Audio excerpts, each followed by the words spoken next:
So, OChem. You guys ready? I walk in. I take this test. It's like a small phone book of a test. Oh no. Here's OChem.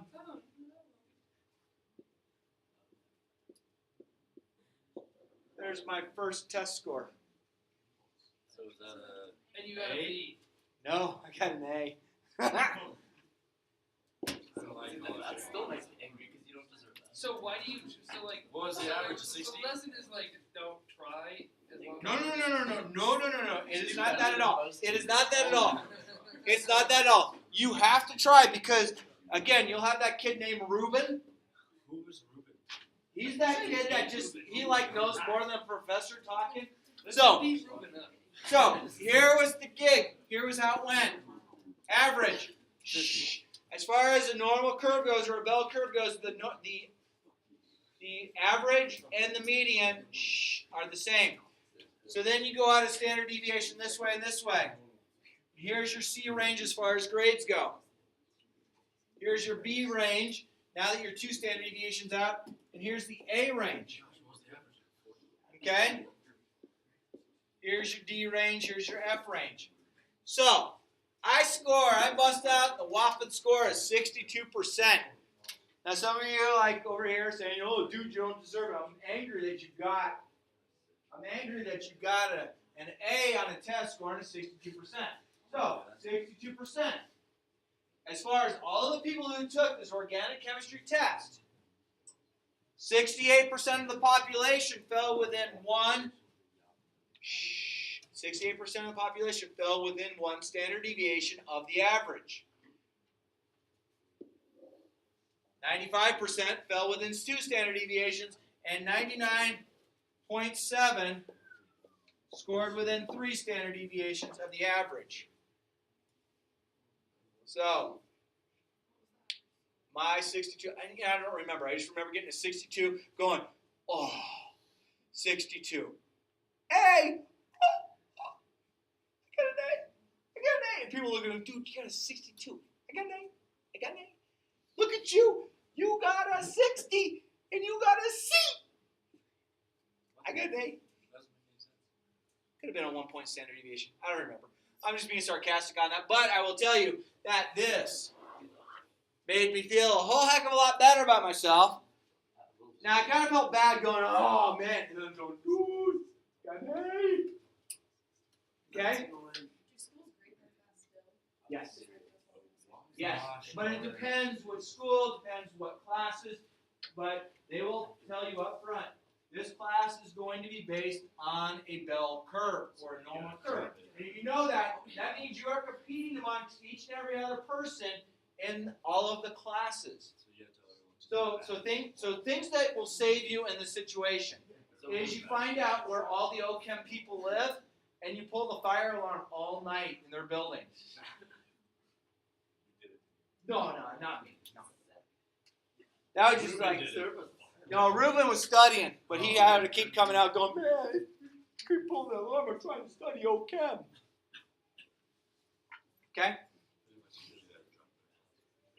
All right, so that's the normal curve as a sense. So then we get to something called a z-score. Okay, and a z-score is pretty simple to go about things. Okay, so a normal curve.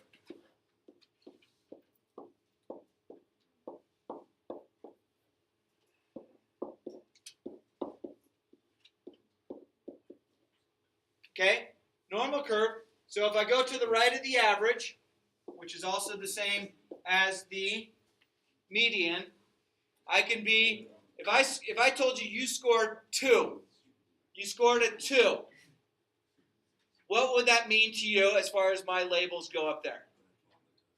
Which direction am I in the direction of the average? To the right. And as long as you're better than the average, you're doing well. Okay, if I scored negative, that means I'm to the left. So a z-score refers to where do I score here, and then with this known, using a table, how much area under the curve would be to the left of me. So this would become a percent. Okay? So, have you ever heard of the term percentiles? Okay? So a lot of times ACT and SAT, or actually they will always use this, they will give you something called a percentile. That means that, people say, hey, scored the 75th percentile. What does the 75th percentile mean? That means you did better than 75% of the population on that test. That means 25% did better than you. Now, my first real experience with percentiles is one of my good friends. His name's Rob Lieber. Okay? So, Rob's older sister and older brother are both doctors. Rob's dad is a doctor. Rob's sister, that was a year older than him, was killed by a drunk driver. And then there was Rob. Okay? So, you'd go over to the Lieber's house. So, you have Rob's mom, who golfed. Okay? Rob's dad was a surgeon. Rob's brother is a surgeon. We'll just call him the mommy makeover surgeon. You can't figure that out. You figure it out. Ask your friend. He'll tell you. And then Rob's sister, and Rob's older sister was a gastroenterologist. So she dealt with everything going from the mouth to the anus and everything in between. So you go over to Rob's house like, Doctor, Mrs. Lieber, Doctor, Rob. Rob wasn't a doctor. Okay, so Rob Lieber's sister is in med school. She takes an exam. It's a national exam for doctors right before she becomes an MD.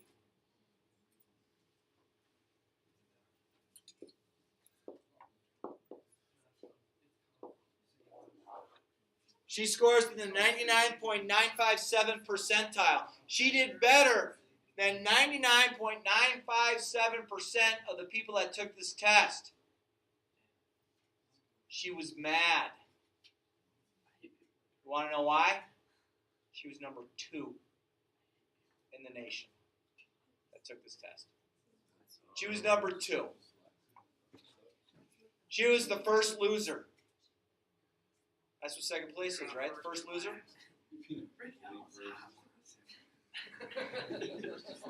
All right. Shh. So, let's talk about how the z-score works. You guys ready? Some of you guys are off task a little bit. I'm sorry. I might have been talking different. You guys didn't understand. So, let's figure out how to find the z-score. Shh. Somewhere here. Rob? He works at a bank now. Yeah, he does all right. But he married a doctor, so So he's fine. yeah, he'll be all right.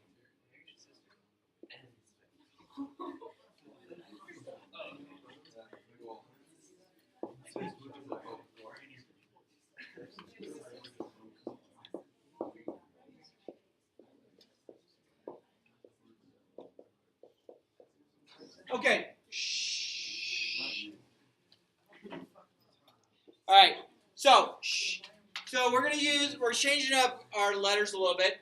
So you have x minus mu. Mu is a Greek letter, which is going to be your average over the standard deviation.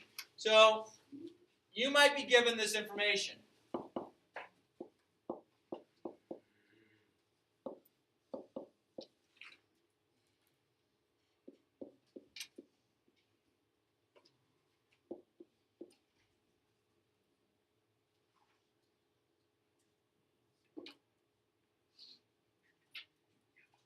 Score will go with 76%. Okay? So your score, we'll call this X. Okay? So I want to find out how much area to the left under the curve. So under the entire normal curve is, if I were to say all of the area under the curve, it approaches 100%. Okay? So I want to figure out what percent of our data is under the curve. So I have a normal thing. I have my average here. I got a 76, so here's the first standard deviation. So I'm falling here. So I'm doing pretty well. Do you agree? Okay, so let's figure out our score. So I'm going to take my score, 76, minus the average score, which is 70. Still with me? Divided by 5. So I'm going to get 6 divided by 5. 6 divided by 5 comes out to 1 1/5, which is the same thing as 1.2. Do you agree with that? Yes. Okay, book. Still with me? Go to the very back page. Very back page. Oh. Yeah. So we don't want the x squared distribution. We want to go one more page back. So, and I don't want the t distribution, I want the z distribution. So on the z distribution, if you notice it, there's 2 pages. One of them you have negative values. That means you're to the left of the average. The other one you have positive values, which means you're to the right of the value of the average. So I'm going to look up 1.2. Try that next page a little bit. Tomorrow we'll have a test. See you next time.